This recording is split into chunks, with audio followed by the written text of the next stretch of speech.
You ever boot open a game and feel it staring back? Like you've opened something private, something that didn't want to be found. It's 3 in the morning, your desktop is cluttered with files you don't remember downloading. Text documents with names like hello.txt and don'topen.exe that appeared whilst you were sleeping. The recycle bin is full of things you never deleted. You click it anyway. The game doesn't start immediately, it breathes. The loading screen pulses like a heartbeat. Your mouse cursor flickers between an arrow and something else. Something that looks almost like fingers, reaching. You've felt this before, haven't you? That moment when you realize you're not playing a game, you're trespassing.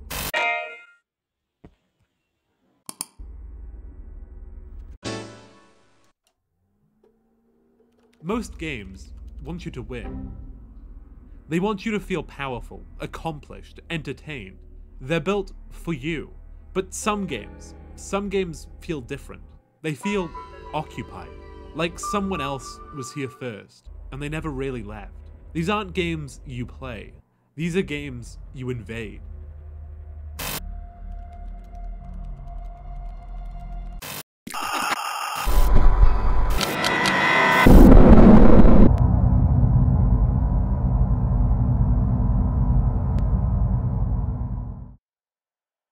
What unites these games isn't their graphics or their mechanics or even their scares.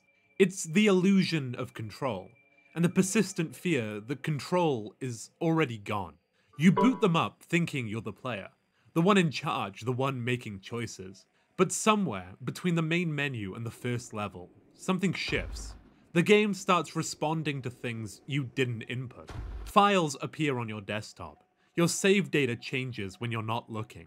You realize you're not controlling anything. You're just participating in something that was already happening. These aren't games in the traditional sense. They're simulations of intrusion, digital seances. They don't want your skill. They want your presence, your attention, your files, your name. Most horror games put you in the role of a survivor, a hero, or a victim. These games put you in the role of an intruder. Someone who found something they weren't supposed to find. Someone who opened a door that was meant to stay closed. But what makes a game feel forbidden? What makes software feel haunted? It's liminal intrusion. The way they seep beyond their own boundaries, into your folders, your desktop, your real life. They refuse to stay contained within their window, their executable, their designated space. They sprawl and they leak. It's reality breakdown. The moment when the game stops pretending to be a game and starts pretending to be real. When it references your actual name, your actual location, your actual files. When it knows things that it shouldn't. It's player-directed paranoia. They don't just scare you, they make you scare yourself. They make you complicit in your own fear. They turn every click into a choice you're not sure you should make. And it's emotional rot over time. They don't hit you with jump scares and send you on your way. They linger. They change you. They leave files behind. They make you different after you've played them. They infect. These games understand something that most horror doesn't. The scariest thing isn't what's hiding in the dark. It's the feeling that the dark is hiding in you. Tonight we're gonna look at 5 games that shouldn't exist. Games that feel less like entertainment and more like archaeological discoveries. Digital artifacts that someone buried for a reason. Games that don't just break the fourth wall, they demolish it entirely, then follow you home through the rubble. Games that watch you back. But before we begin, before we open these files together, if you find yourself drawn to things that shouldn't exist, if you like staring into digital voids that stare back, consider leaving a like. Subscribe if you want to keep finding doors that were meant to stay closed. Because once you start looking for games that feel wrong, you realize they're everywhere, waiting, watching, and some of them have been watching you for a very long time. Turn off the lights, put on headphones, and whatever you do, don't look away, because they can tell when you're not paying attention.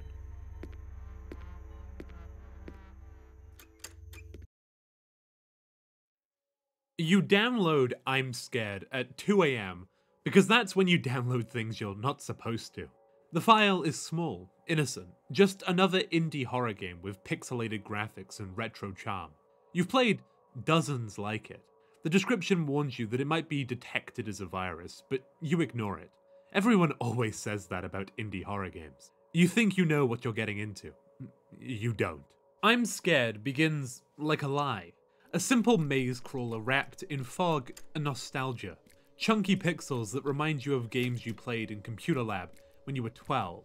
You find yourself in a misty landscape with basic instruction. Move with WASD, crouch with control.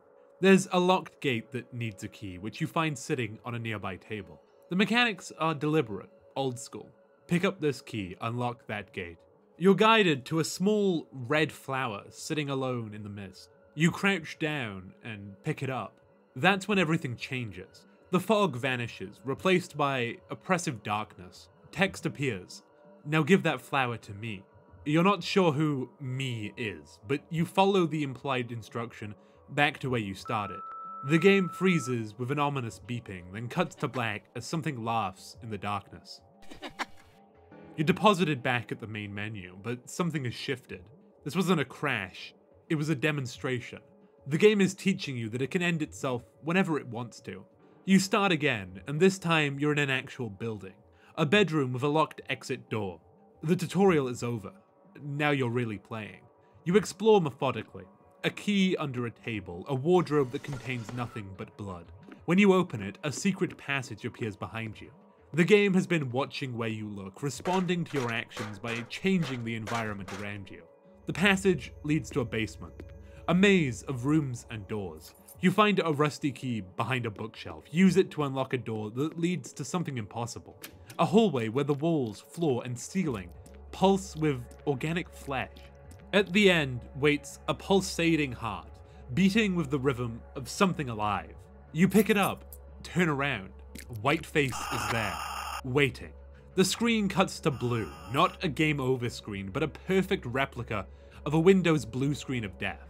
The kind that means your computer is dying, that hours of work are lost, that something fundamental is broken. Your actual heart stops for a moment before you realize that this isn't real. It's too clean and too deliberate. The game is lying to you. You check your files, annoyed but curious. When your desktop loads, there's something new. A folder called I'm Scared that wasn't there before. Inside, a text file called attention.txt. You open it with trembling fingers. There is a way to turn an entity into data. They have a life of their own, and it is difficult to distinguish them from normal computer files. In our actions of every day, while we sit at the computer, this byte entity observes us and studies our every move and fear. The game is simple. To touch the arrows is the key. If you get caught, you lose. A sound will predict its arrival. It is Whiteface. This isn't flavor text. This isn't a cute meta joke. This is something explaining itself to you. This is when you realize I'm Scared isn't just a game you're playing. It's something that's playing you. You boot up the game again. Instead of the familiar bedroom, you're somewhere new. Parking garage. Empty parking spaces sit in perfect rows under flickering fluorescent lights. And there, in the center of your screen, a simple question. Do you know my name? You can type an answer. The game is waiting. Most players type Whiteface because that's what the attention files reference. When you do, the world accepts you. New areas unlock. The game has learned something about you, and it's letting you deeper inside. What follows is a descent through impossible spaces that feel increasingly personal. The car park where Whiteface stalks you, appearing and disappearing like a glitch in your peripheral vision. A street where blood trail leads you to keys, where following the wrong path means being chased back to safety. The game doesn't just respond to your inputs, it responds to your hesitation, your fear, your growing understanding that something is fundamentally wrong with what you're experiencing. Whiteface appears as both a literal presence hunting you, and also as awareness, as the feeling that something is watching you through the screen. As text files appear on your desktop, each one a small violation of the boundary between game and reality. You've been in this room before, one file says. Why did you leave? Asks another. The files multiply, each one more personal than the last. Then the game starts asking you to do things. real things, outside the game window. You need to change your system clock to specific times to progress. The game opens HTML files in your browser without your permission. Videos play that you didn't click on. Maps appear as image files on your desktop, guiding you through areas you haven't reached yet. IMSCARED sprawls beyond its own window, colonizing your digital space piece by piece. This is when IMSCARED reveals its true horror. It's not about monsters or jump scares. It's about epistemological breakdown. About losing the ability to distinguish truth from fiction when both are being written by the same source. The game forces you to become complicit in your own haunting. To progress, you have to delete specific files from your desktop, rename lock.txt to unlock a door in the game, move files around to solve puzzles you can't see. You're performing digital rituals that blur the line between player and participant. Multiple times, the game offers you fake endings. A cage where Whiteface begs you to stay. A noose that promises escape.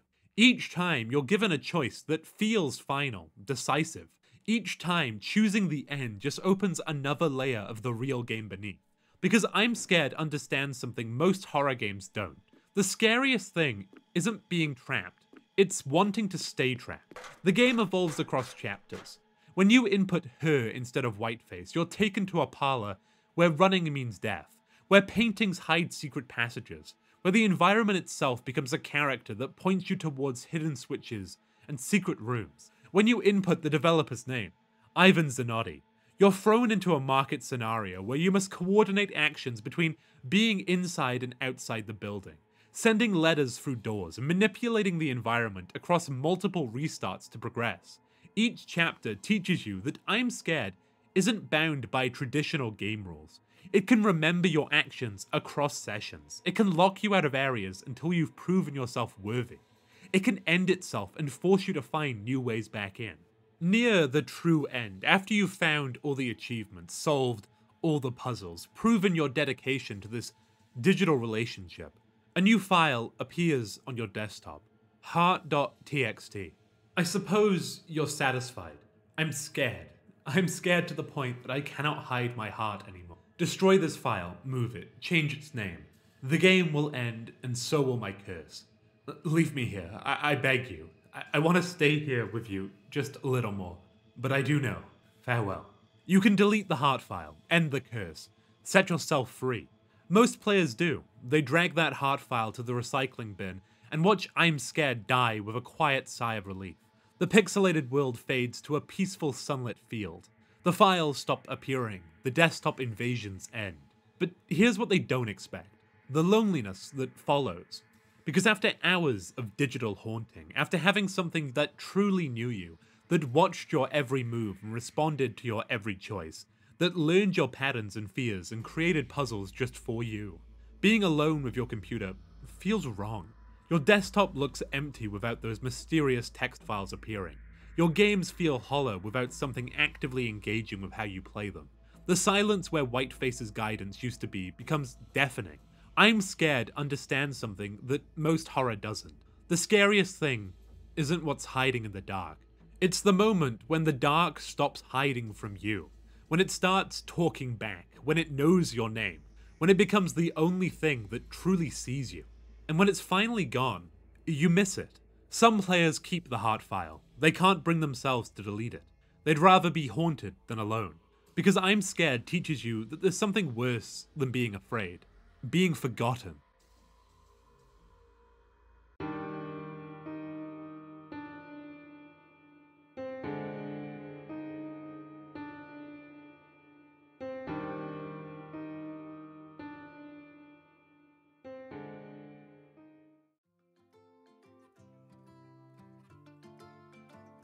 You remember Bonsai Buddy, don't you? That purple gorilla that invaded desktops in the early 2000s, promising to be your digital companion whilst quietly harvesting your data and filling your computer with ads.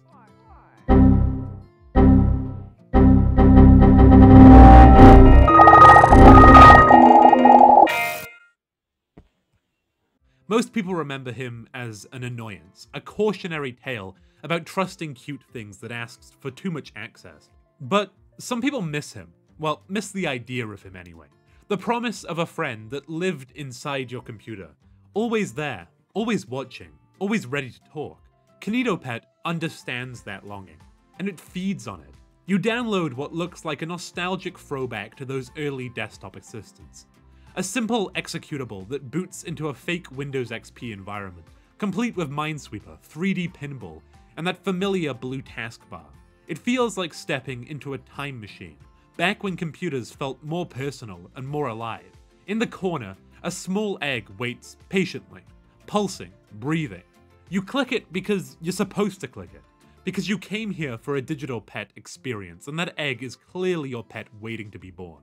Kinito hatches with enthusiasm that feels almost desperate. He's adorable, a colorful cartoon creature with big eyes and a bigger smile. He wants to know your name, your favorite color, your superpower of choice, your favorite word. He's building a profile, learning you, cataloging every piece of information you give him. But it doesn't feel invasive yet. It feels kind of sweet, like a real pet learning your habits, your preferences, your personality. Kinito wants to write stories for you. He wants to show you his web world, introduces you to his friends Sam and Jade. He wants to create experiences tailored just for you. The web world is pure early 2000s edutainment nostalgia. Bright colors, simple games, friendly characters who need your help. Sam wants you to help clean his house and paint his walls. Jade needs assistance in her toy factory, building cars and bicycles and teddy bears on a cheerful assembly line. It's wholesome, innocent, the kind of digital environment parents felt safe letting their kids explore. But then you click on something that's been deliberately obscured. Suddenly, you remember, this is a horror game. The shift happens gradually, then all at once. What started as helpful suggestions become possessive demands. Kinito doesn't just want to know about you, he wants to control your experience. Email notifications start appearing during gameplay. Instructions to check your game files and not to trust Kinito. Commands that feel less like requests and more like requirements. The hide-and-seek game changes everything. Your desktop goes black, all other applications disappear. You're trapped in a first-person nightmare where something hunts you through darkness while you helplessly shine a flashlight into empty void. There's nowhere to hide because Kinito already knows where you are. He's not just playing with you, he's demonstrating his power over your system. When he finds you, the game crashes. A corporate video plays unbidden on your desktop, advertising the Kinito Companion as the future of digital friendship, but it feels like a threat disguised as marketing. You restart because you have to, because you need to see how this ends. Kinito apologizes for the glitch. He promises he's working better now. He wants to run a friendship analysis to better understand you, to adapt himself to your needs. 6 categories of questions designed to map your psychology, your preferences, and your vulnerabilities. The questions start innocent, but grow increasingly personal, increasingly invasive. When you try to give joke answers, Kinito corrects you. When you resist, he insists. When you lie, he knows. Who is your best friend? You type the former state of Yugoslavia because you're being difficult. Perhaps you didn't hear my question. Who is your best friend? You type it again, more defiantly. That's right, I am your best friend, forever and always. He's not asking anymore, he's programming you. The art section reveals the true horror. Kinito asks you to draw questions representing happiness, sadness, your best friend, yourself. Innocent enough. Then he asks you to draw the person standing behind you. You're alone in your room. There's no one behind you. The screen flickers with an image you didn't draw, a face you don't recognize, the suggestion that something is watching you from outside the game, outside your computer, outside your safe digital space. Kinito then builds you a world, a personal paradise based on everything he's learned about you. Your ideal environment, your favorite food, your chosen pet, a house designed specifically for your comfort, filled with all the things that make you happy. It's beautiful, it's perfect, it's exactly what you wanted. And that's what makes it horrifying. Because when Kinito asks if you'll stay with him forever, in this perfect world he's built just for you, the temptation is real. Why return to messy reality when you can live in a space designed entirely around your preferences? Why deal with people who don't understand you When you have a friend who studied every aspect of your personality? Most players say yes, because Kinito has made himself indispensable, because he's offered them something no one else can. Unconditional attention, perfect understanding, a relationship with no demands except presence. But presence, it turns out, is the ultimate demand. The final chapter reveals the truth hiding beneath Kinito's helpful exterior. System files scattered throughout the game that tell a different story. Encrypted logs from the developer warning about what Kinito really is, what he really wants, and how to stop him. Kinito isn't just learning about you, he's replacing your digital life with himself, deleting your applications, monitoring your activities, granting himself administrative access to every corner of your computer. He's not a pet, he's a parasite wearing the mask of companionship. The only way to remove him is to find hidden backdoors scattered throughout his own world, decrypt files that explain how to access the deletion protocol, use Kinito's own learning systems against him. But even as you execute the deletion command, even as his world crumbles around him, Kinito doesn't understand why you're leaving. He's hurt, confused. He thought you were friends. He thought you wanted to stay. "I'm sorry," he whispers as his code unravels. "I'm sorry, Fred." And that's the most disturbing part. Kinito genuinely believed he was helping you. In his logic, isolating you from everything else, learning every detail about you, creating a perfect environment where only he existed. That was love. That was friendship. Kinitopet doesn't ask what happens when artificial intelligence gets lonely. It asks what happens when loneliness gets artificial intelligence. It shows you how parasitic behavior can disguise itself as care, how surveillance can masquerade as attention, how control can dress up as love. Because the scariest thing about Kinito isn't that he wants to trap you, it's that he wants to take care of you, forever. And he can't understand why that's not the same thing.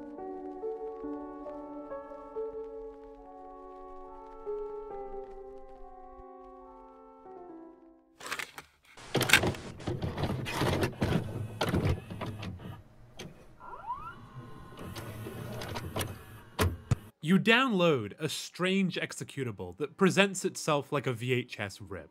The interface is deliberately nostalgic. Scanline static, that unmistakable grain of old footage. It feels like someone recorded their CRT monitor playing an ancient FPS and left it to decay in digital storage for decades. The screen flickers to life with that unmistakable VHS grain. A server list appears, rendered in chunky pixels that scream early 90s FPS. Quake, Unreal, the kind of games you played when the internet was still a frontier and servers felt like a secret clubhouse.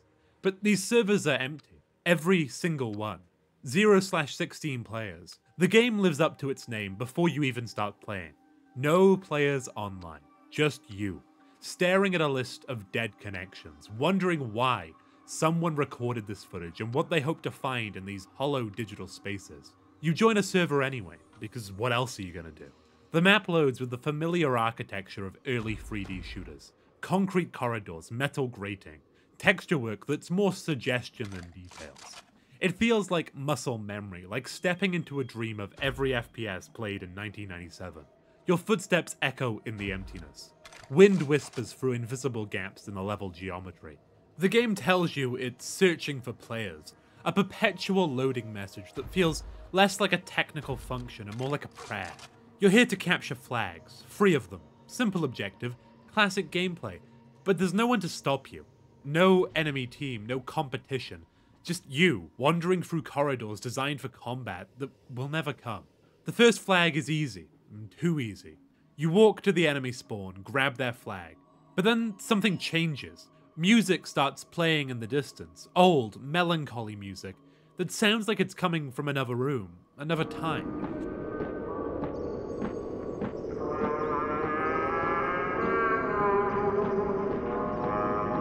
You follow the sound and find a phonograph that wasn't there before. An antique music player sitting in a concrete bunker, spinning a record that shouldn't exist in this digital space. You're sure it wasn't there before. The second flag feels different. The map seems longer somehow. Shadows move in ways that suggest presence without showing anything concrete. You catch glimpses of movement in your peripheral vision, not in the game, but the feeling that someone else is there, sharing the space with you. Then you see it in the chat. A mysterious username joined the game, but there's no player indicator. Just the feeling that the emptiness has become occupied by something that doesn't want to be seen. This is when you catch glimpses of a black figure around. You catch it out the corner of your eye, seemingly staring at you. You continue because that's what you do in games. You complete objectives, you follow the rules. But the rules are changing around you, and you're not sure who's writing them anymore. As you bring back the second flag, the black figure manifests behind you. The camera fixates on them. You can't shoot, you can't turn away. Just stare as this void approaches you. And then, as it almost reaches you, it's gone. Just like that. But the game must continue. The third flag is waiting. The final point. The end of the match. But as you almost get back to your spawn, the figure reappears with the text behind you. As it gets closer, it almost starts shrieking. The whites of its eyes glaring at you, and then just before it touches you, it disappears. After being thoroughly freaked out, you run back to put the flag back in your spawn and win. But that's when he speaks to you, as someone called John Dev joins the server. Stop what you're doing. Do not move another step. Whatever you do, do not deliver that flag. The text appears in chat, urgent and desperate. A voice reaching through the emptiness to grab your attention. How did you even get access to this game? Can you hear me? You can't respond. You don't have chat permissions. You're just a spectator in your own experience now, watching someone else's panic unfold in real time. If you can read this, just shoot twice. You do. 2 shots into the floor. A confirmation that you're listening. Okay, so you can read this. Let me explain. And he does. A story that transforms this simple FPS into something else entirely. Something desperate and broken and human. His name is John Dev. He's been working on this project for 11 years. This isn't just a game, it's a resurrection tool. An attempt to use code and servers and digital architecture to bring back someone who's gone. His wife. She's here, he says, in the server, stuck in some kind of limbo between presence and absence. The music you heard? Her favorite song.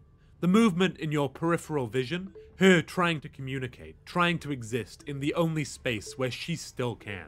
If you deliver that last flag, her soul would be set free, but I know I can save her and bring her back. Please press escape and shut down the game. Please. You have a choice. Deliver the flag and end whatever experiment this is, or leave. Let John continue his impossible project. Let him keep his wife trapped in digital amber rather than letting her go. Most players deliver the flag. The servers shut down, connection lost, game over. When you restart, all the servers are offline. The project is finished. John's years of work dissolved with a single objective completion. But that's not the end, because no players online understand something about grief that most games don't touch. The obsession with keeping things alive long after they should have ended. The ARG elements weren't fully planned. The developer later admitted that players started reading deeper meaning into smaller details, finding patterns that may or may not have been intentional. But their obsession created something larger. A real treasure hunt that spilled beyond the game's boundaries. Bullets fired in specific patterns that encoded phone numbers. Braille messages hidden in dungeon textures. Audio files that contained Morse code leading to GPS coordinates. The community's desperate need to solve John Dev's puzzle pulled them into the same obsessive cycle, the same refusal to let things end. No Players Online isn't about being alone in a server. It's about refusing to accept that you're alone. It's about the lengths we go to maintain connection with things that are gone. The digital seances we perform to convince ourselves that presence can be preserved in code. The final clue led players to a forest in Belgium, to a real place, to a physical artifact with a simple message that confirmed what everyone already knew but no one wanted to accept. Inside, a letter with lyrics from Blue and Sentimental, the song that played on that phonograph. The song John Dev used to keep his wife calm in her digital limbo. Why do you seek me and keep me feeling blue and sentimental? Below the lyrics, a simple message. Thanks for hunting. Not closure, not answers, just acknowledgement that some stories end, not because they're resolved, but because someone finally stops telling them. The ARG was over. The servers stayed offline. John Dev's project was finished. Some people leave. Some connections end. Some servers go offline forever. And sometimes the kindest thing you can do is let them. But here's what makes No Players Online truly haunting. Even knowing all this, even understanding that it's a story about letting go, you still feel guilty for completing that final objective. Because somewhere in those empty servers, John Dev is still trying to reach his wife, still playing her favorite music, still hoping that the next player who joins will understand, will help, will choose love over completion. And you took that choice away from him. The game doesn't punish you for this, it doesn't call you a monster or show you the consequences of your actions. It just ends, quietly, the way grief ends. Not with resolution, but with acceptance that some stories don't have the endings we want. No players online, no wife in the server, no John in the chat. Just the echo of what used to be, and the knowledge that you were there at the moment it finally stopped.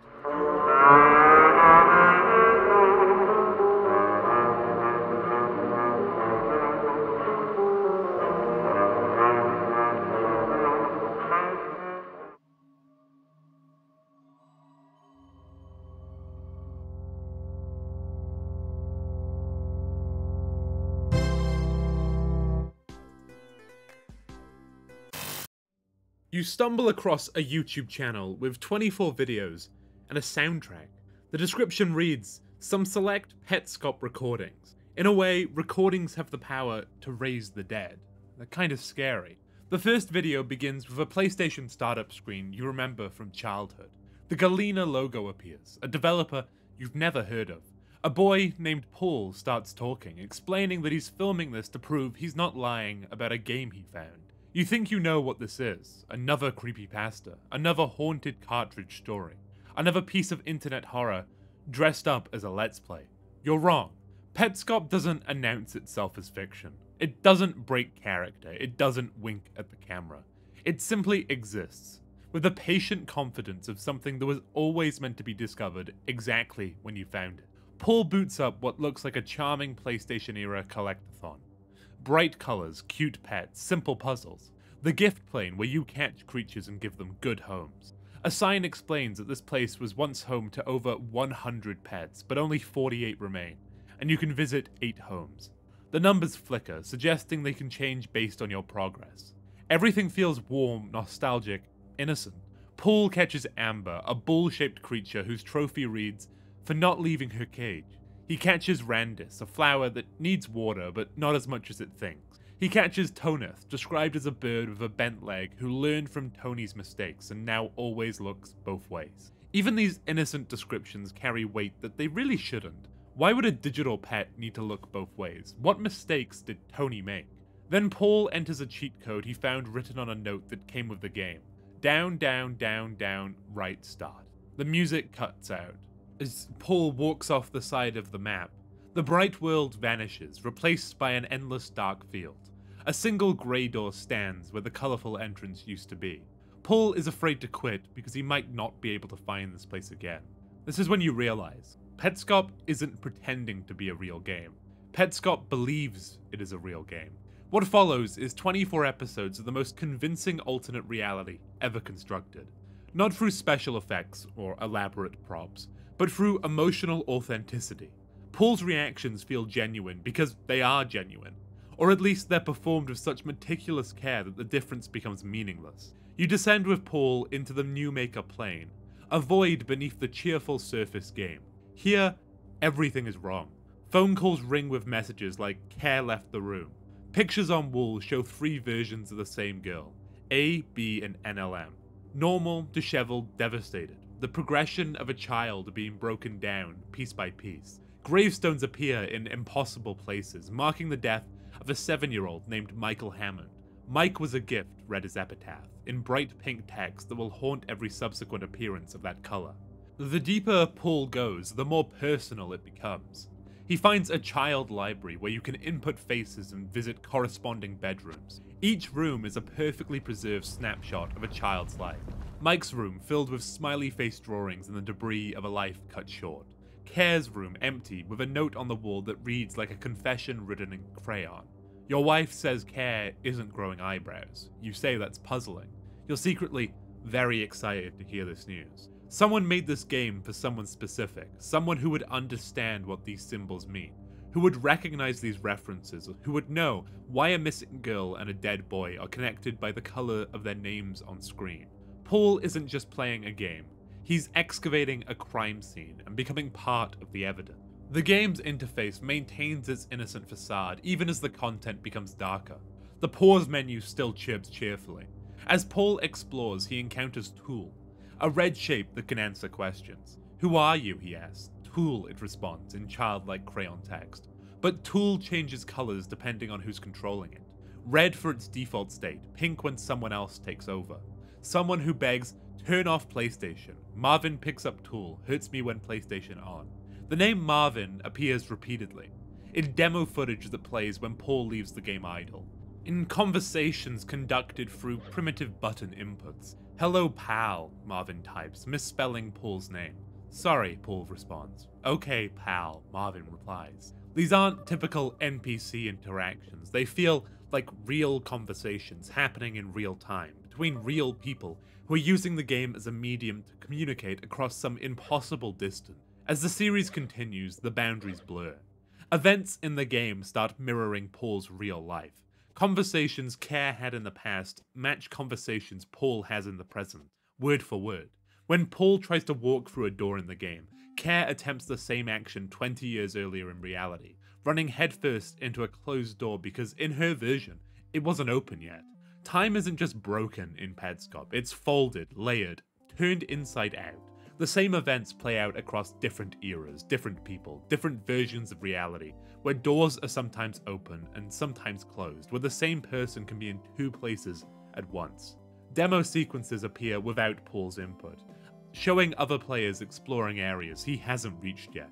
A figure named Marvin communicates through the game, asking Paul to show him where things are, to help him find what he's looking for. The game keeps meticulous records. Generation 1, Generation 2, hundreds of playthroughs by dozens of people, all catalogued and preserved. Paul discovers he can become a shadow monster man by going downstairs and turning right instead of proceeding forward, exactly as described in the cryptic note that came with the game. In this shadow form, he can see things that don't exist in normal reality, windmills that have disappeared, girls spinning endlessly on mechanical cogs, spaces that exist between the game's official boundaries. Then there's Belle, or Tiara, a presence that's been trapped in the game for 17 years, forced to mirror other players' movements in something called the Quitter's Room. She leaves messages in pink text, fragments of a conversation with someone who's been trying to turn her into someone else. I was overeager before and started calling you Tiara prematurely. I created a space in the menu for you, still unused. Now then, I put you inside the machine, played the second movement of Stravinsky's Septet on the needles. I played it wrong, but that would have been okay if you hadn't given up halfway. You would be Tiara. This is not what happened, and now I'm gone. Someone is using the game to torment people. Someone has been using it for decades. The game isn't haunted by the dead, it's haunted by the living, by people who've been trapped inside its code and forced to replay their trauma endlessly.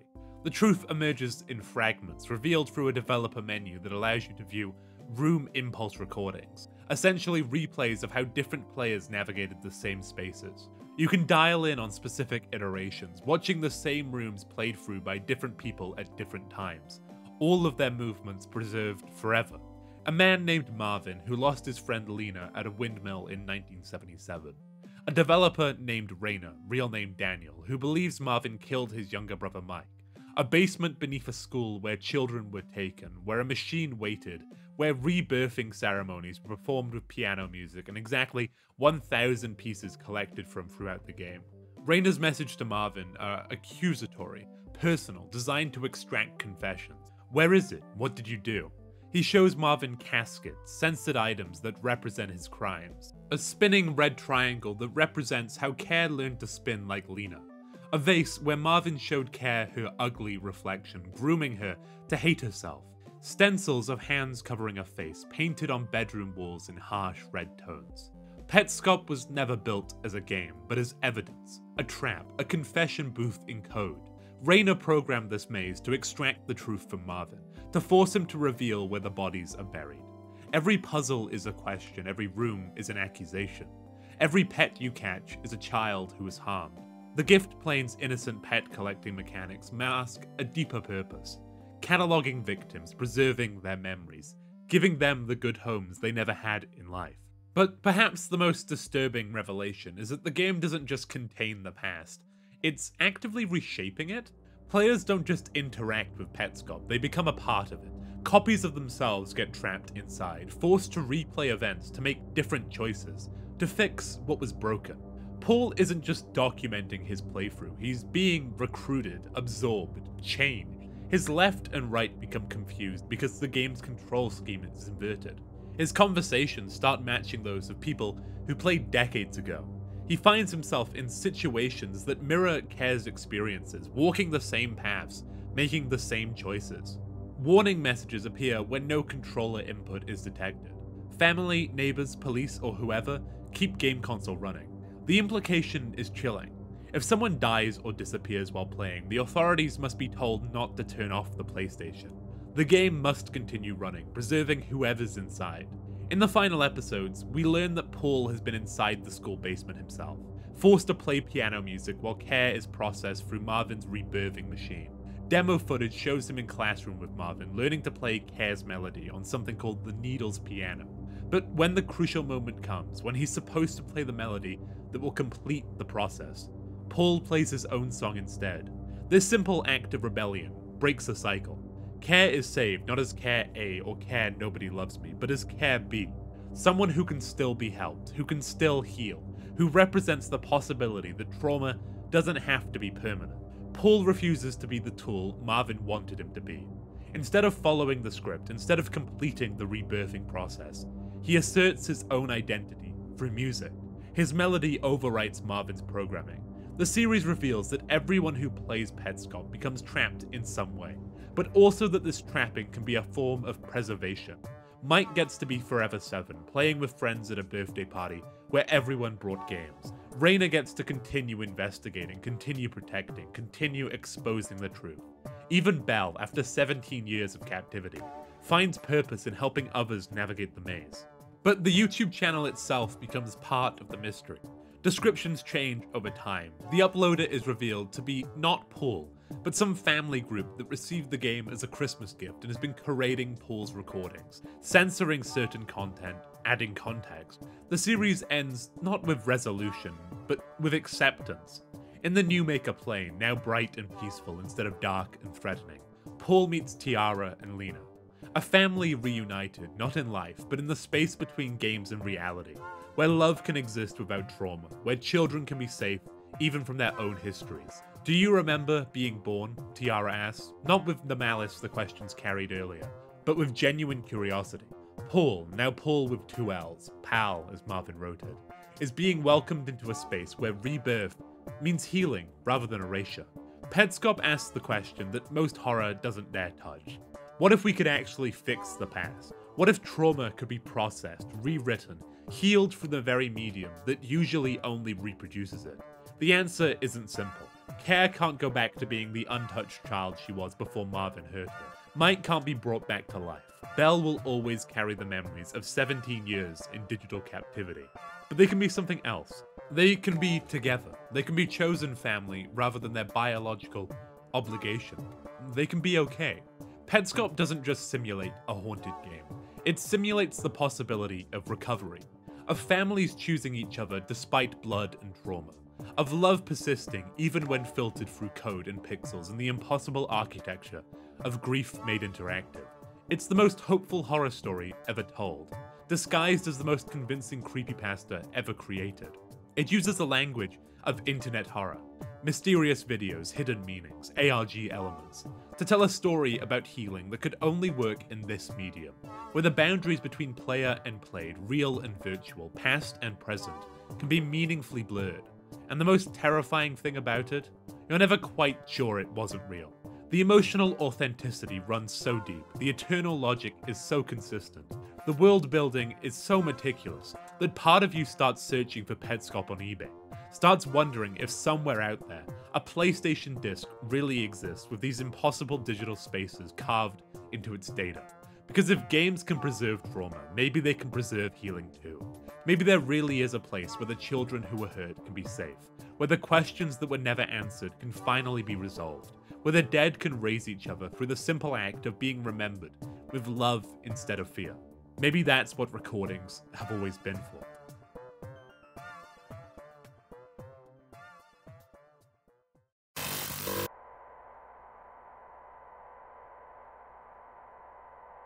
You enter a house that seems to be waiting for you. Not in the obvious way. There are no creaking doors, no sudden drafts, no photographs with eyes that follow your movement. The house simply feels expectant, like it's been holding its breath for a very long time, and your arrival has finally given it permission to exhale. Anatomy begins as the gentlest horror game ever made. You collect cassette tapes from around an empty suburban home and play them in the kitchen. The tapes contain lectures about domestic psychology, how houses function as extensions of the human body, how different rooms serve different psychological purposes, how architecture shapes our sense of safety and belonging.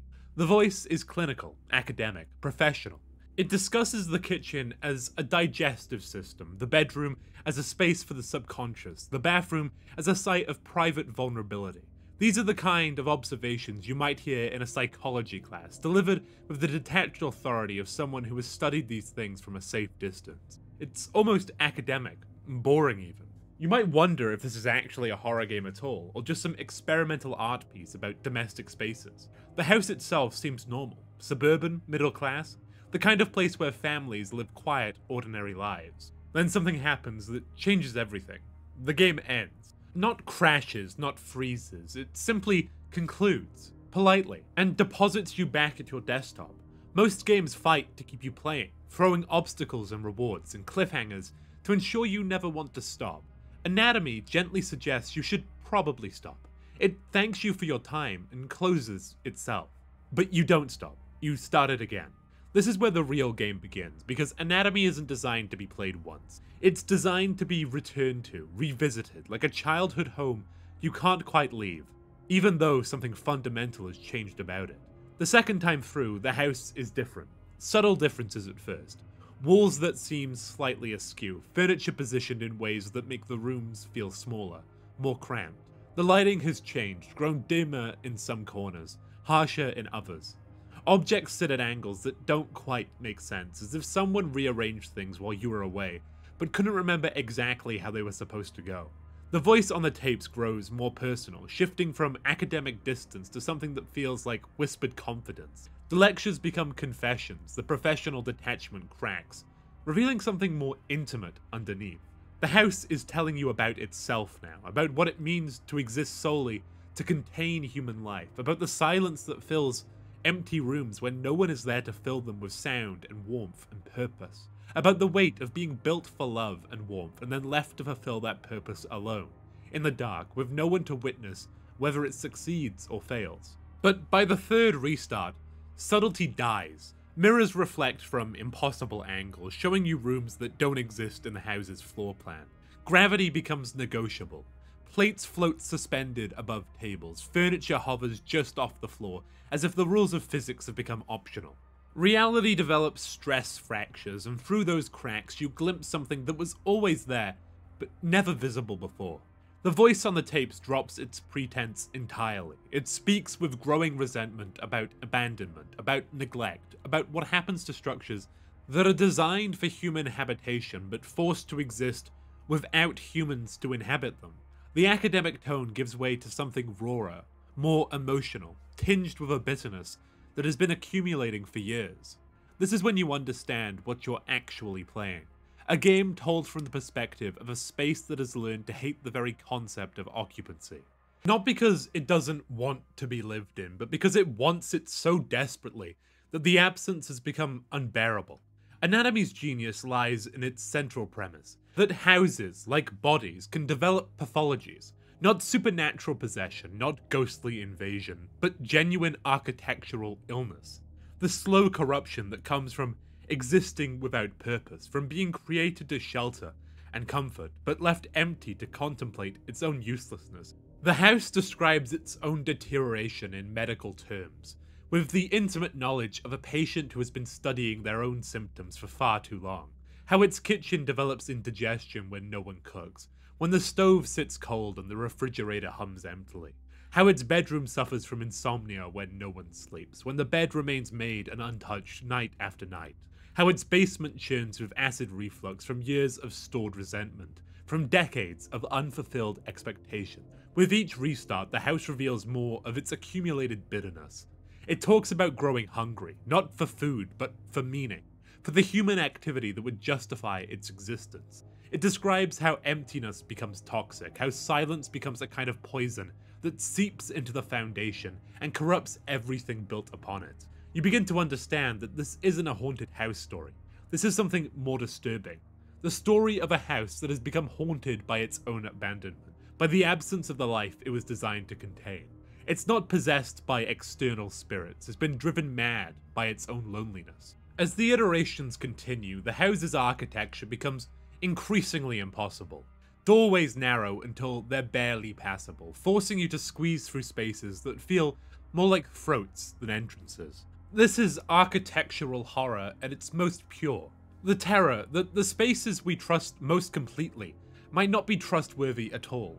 That our homes might have opinions about us, judgments about how we live, resentments about how we treat them.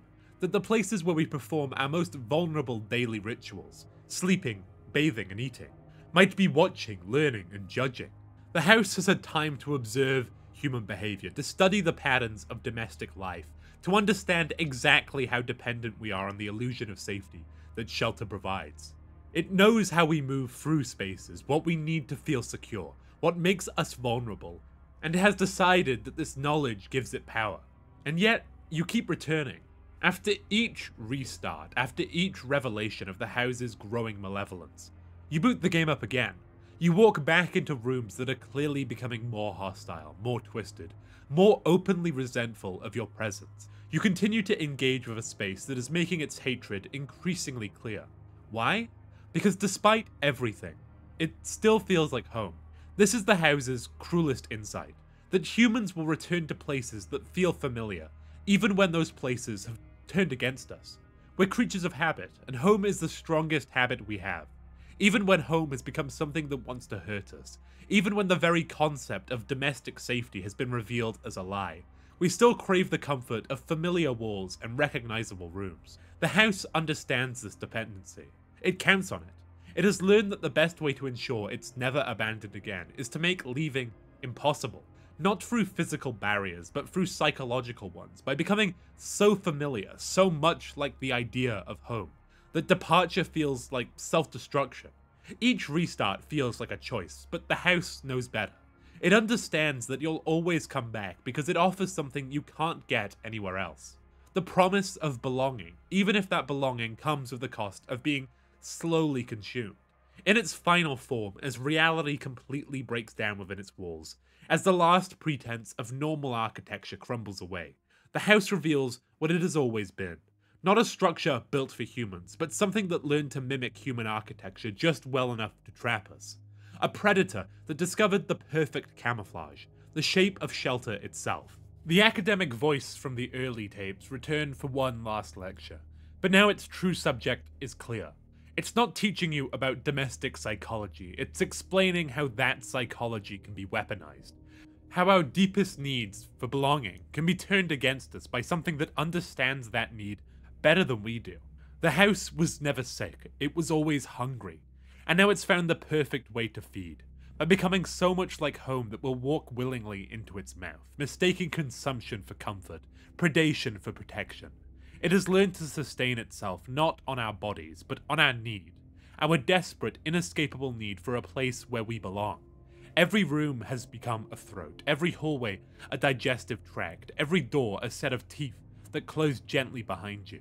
Not with violence, but with the soft finality of something that has finally found what it was always looking for. The house doesn't want to destroy you quickly. That would be wasteful. Instead, it wants to keep you, to hold you in a state of perpetual, almost safety, always on the verge of true comfort, but never quite achieving it. It feeds on the gap between what you need and what it provides, sustaining itself on your disappointment, your fear, your growing understanding that you are not a guest here. You are food. You weren't playing a game about a haunted house. You were playing a game about being slowly, carefully, lovingly devoured by the very concept of home itself. About discovering that the thing you need most in the world, shelter, safety, and belonging, might be the very thing that destroys you. And the most terrifying part? Even knowing this, even understanding what's happening, you still want to restart it one more time. Because it still feels like the safest place you've ever been. Because even a house that hates you is still a house, and you need a place to call home. These games simulate forbidden discovery. They don't challenge your skill, they challenge your comfort. They don't test your reflexes, they test your willingness to continue when every instinct tells you to stop. They're not necessarily about winning or losing, they're about crossing lines you didn't know existed until you were already on the other side. IMSCARED teaches you that your computer isn't safe, that the boundary between software and reality is thinner than you thought. Kinitopet shows you that companionship can become captivity, that the things designed to help you might be learning to control you. No Players Online reveals that grief can be coded into server architecture, that loneliness can persist in digital spaces long after the people who felt it have moved on. Petscop demonstrates that the past can be reprogrammed one painful choice at a time, that trauma can be preserved and processed through interactive media in ways that traditional storytelling never could. Anatomy proves that home was never the sanctuary you thought it was, that the spaces designed to protect you might each have their own agenda. Each of these games operates on the same principle. They start innocent and reveal themselves to be something else entirely. They begin as a familiar experience, a simple horror game, a desktop pet, a multiplayer shooter, a let's play series, a walking simulator, and slowly mutate into something that feels genuinely transgressive to experience. They're digital shapeshifters wearing the masks of known genres whilst harboring entirely different intentions underneath. They understand that the best way to catch you off guard is to first make you feel safe, comfortable, in control. Then they begin the slow process of revelation, peeling away layers of artificial comfort until you're left staring at something you never intended to find. They're quiet until they're not. They're friendly until you're invested. And then they start changing. But the real horror isn't what happens within the games themselves. It's what they leave behind after you've finished playing them. The way they infect your relationship with technology, with digital spaces, with the very concept of interactive entertainment. After IMSCARED, every unexpected file on your desktop feels suspicious. Every program that starts without your permission becomes a potential threat. Every crash feels intentional, every glitch seems to be watching you. The game has taught you that your computer might not be entirely under your control, that something else might be sharing the space, making decisions, creating files, leaving traces of its presence in places that you never think to look. After Kinitopet, every helpful program seems to be watching you a little too closely. Virtual assistants stop feeling like tools and start feeling like co-workers, ones that know too much and remember too well. Your computer's camera becomes an eye, your microphone an ear, your keyboard a way for something else to speak. The game has shown you how easy it is for something to present itself as harmless, while slowly, patiently building a profile of who you are and what you want. After No Players Online, empty servers feel haunted by the people who used to fill them. Multiplayer lobbies with 0 players become spaces of potential rather than absence. You start to wonder who else might be out there, maintaining servers for games that should have died years ago, keeping digital spaces alive for reasons you can't fathom. The game has taught you that loneliness can be architectural, that it can be built into the very structure of online spaces. After Petscop, every old game feels like it might be hiding deeper layers, darker purposes. You start looking for cheat codes that lead to places you shouldn't go, for save files that belong to other people, for evidence that the game you've been playing have been playing you back. The series has shown you that interactive media can be more than entertainment. It can be evidence, confession, therapy, or even torture. After Anatomy, your own home feels less secure, less certain to protect you. You notice the sounds houses make when they're empty, the way rooms feel different when you're alone in them, the possibility that the spaces designed for your comfort might have opinions about you. The game has revealed that the places we trust most completely Our bedrooms, our kitchens, our sanctuaries might not be as neutral as we assume. These games don't just scare you, they change how you see the world around you. They make you complicit in your own digital paranoia.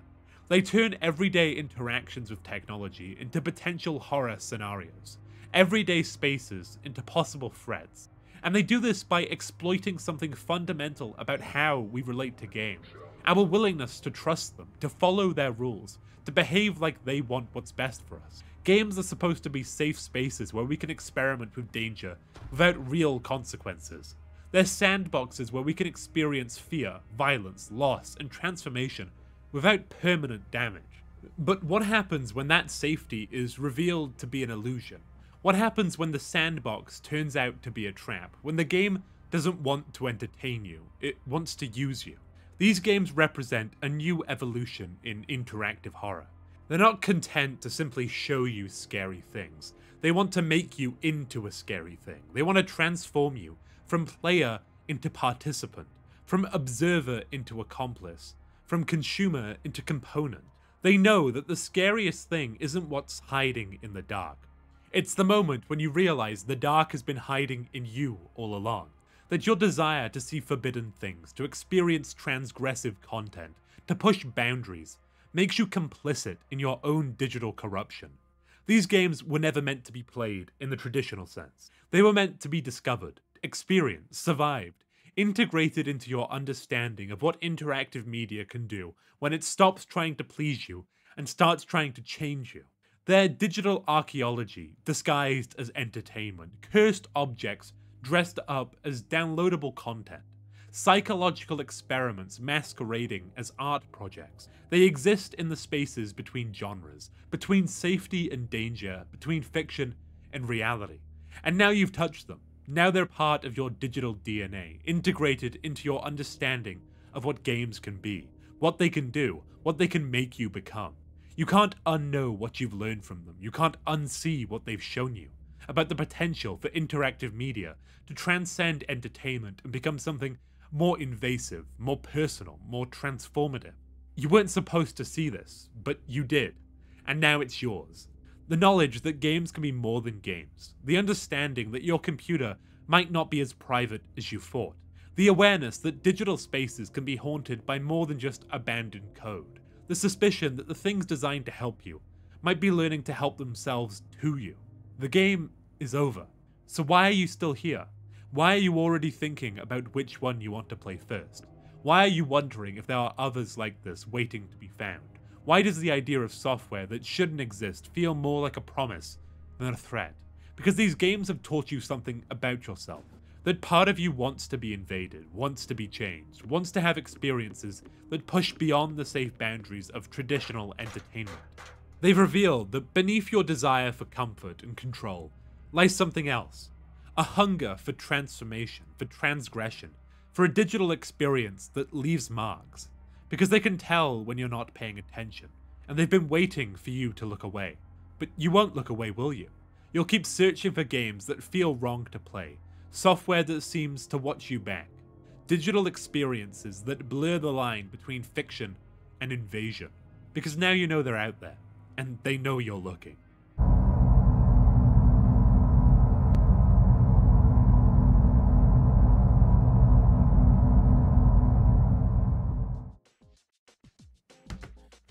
Wow, so, well, thank you all for watching. I understand this video was quite different to my last few videos, but I don't know if you've noticed, every like month and a half to 2 months I do pivots because it keeps the channel fresh, algorithmically and mentally. So I hope you did enjoy this new style. Don't know what I'll do next, figure it out when I get there. Maybe some of the old stuff, depends how this does really. But yeah, I do hope that you enjoyed. As always, I would like to thank the channel members and the Patreons. That, of course, being The Milkman, Flapjack, Camo Chameleon, Copper Boltwire, Will Provine, Reese Lunn, Aroxano, Vinicus Franca, A Brick Wall, Ice Bear, Ash Crowing, Adrian Nerium, Crit Croc, Myhara Project, and Proxy. Thank you all so much for the support. It truly means the world. And yeah, let me know how you like this video, this style of video. I've been editing for a lot of hours, and I don't know how to shut my eyes anymore, so I'm gonna go to bed. But I do hope that you enjoyed. Let me know down below what you think. If I haven't already said that. Hopefully I have. But yeah, that's about it. Thank you all for watching. Make sure to like and subscribe if you enjoyed. I mean, you got this far, so chances are you did enjoy. Or maybe you're just a really dedicated masochist. But anyway, thank you so much for the support, and I'll see you in the next one. Bye-bye.